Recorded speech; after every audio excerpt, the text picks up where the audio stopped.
When you consider a breast lift for your sagging breast, if you don't do the dual plane mechanism of breast lift technique, then you're not going to get a great benefit. In the next 2 to 3 minutes, I'm going to explain why. So, a relatively new concept of dual plane breast lift has come in, and I have learned this technique from London. And very briefly, I'm going to tell you what it is. So, in the dual plane breast lift augmentation, what we do is understand this. So, we've got the muscle of the chest, which is called the pectoralis major muscle, the PM muscle, which runs across the chest. First thing is to place the implant, because effectively the implant takes the shape of the breast. It is actually the new breast. So we cut the muscle, the pectoralis major muscle.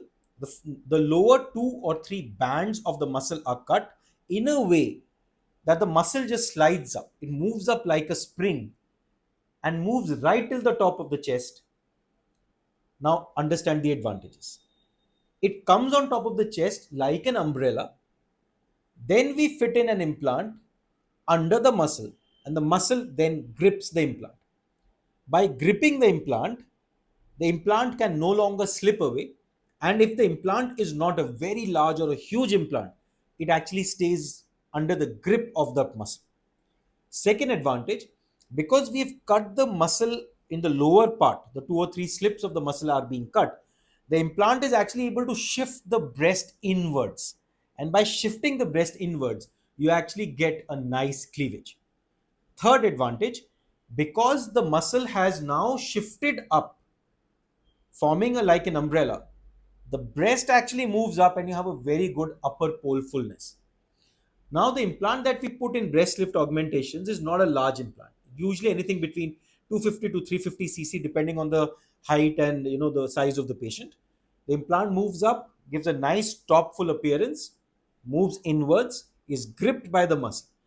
Then we shape the breast around the implant. So the first step is place the implant according to the dual plane technique. Then we make an estimate of how much of extra skin there is, how much of a lift has to be done, and then we shape the breast around the implant. Now look at the huge advantages. The breast is firm, it is tightened, it is lifted. It will not fall down for a long time because the muscle has gripped the implant. Now let us compare this with a conventional technique of breast lift augmentations, which is normally done. Normally, the space is made above the muscle and below the breast. The implant is pushed inside. Then the breast is tightened around the implant and closed. It is lifted and tightened, and then all the stitching is done. Now, where is the weight of the implant coming on? So, if we see, now I'm holding an implant in my hand. The implant is, in the first scenario, held up by the muscle. It is gripped by the muscle. It can't fall down. Whereas in the second example, the second technique, the implant is above the muscle.